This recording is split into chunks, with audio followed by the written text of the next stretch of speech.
Arsenal began life without Bukayo Saka by beating Ipswich 1-0 to move into second place in the Premier League and cut Liverpool's lead to 6 points on Friday.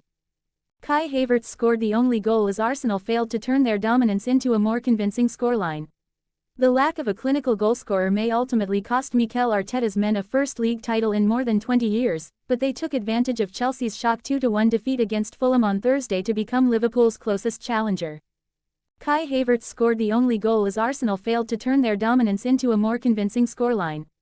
The lack of a clinical goalscorer may ultimately cost Mikel Arteta's men a First League title in more than 20 years, but they took advantage of Chelsea's shock 2-1 defeat against Fulham on Thursday to become Liverpool's closest challenger. Saka is set to be sidelined for many weeks, in the words of Gunners boss Arteta, with fears the England international could be out until March due to a hamstring injury suffered in last weekend's 5-1 victory at Crystal Palace. Arteta's solution was to start with Gabriel Martinelli in Saka's normal role wide right, with Gabriel Jesus continuing up front after scoring 5 times in Arsenal's previous 2 outings.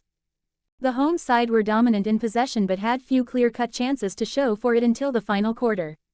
Arsenal were frustrated by Everton in a 0-0 draw in their last league game at the Emirates, so there was relief when Havertz broke the deadlock on 23 minutes.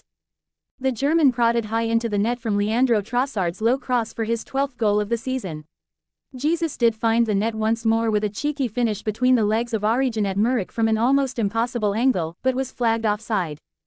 Arsenal's prowess from set pieces has been well documented, and they should have added to their goals from corners this season. Gabriel Magalhaes headed against the outside of the post from point-blank range when it seemed easier to score. As Ipswich's ambition grew as the second half wore on, so the chances at the other end began to flow. Martin Odegaard had given the home crowd a scare by going down holding the left ankle that saw him sidelined by injury for 2 months earlier in the campaign. The Arsenal captain, though, was quickly back on his feet and weaving his way through the Ipswich defence with a mazy run and powerful strike that Muric tipped over. From the resulting corner, Declan Rice's powerful shot was blocked by Dara O'Shea.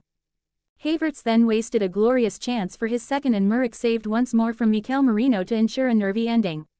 But Arsenal held out to leapfrog Nottingham Forest and Chelsea into second. Ipswich remained second from bottom, 3 points adrift of safety. Brighton missed the chance to move within 1 point of the top 5 as their poor run continued in a 0-0 draw at home to Brentford. The Seagulls are now winless in their past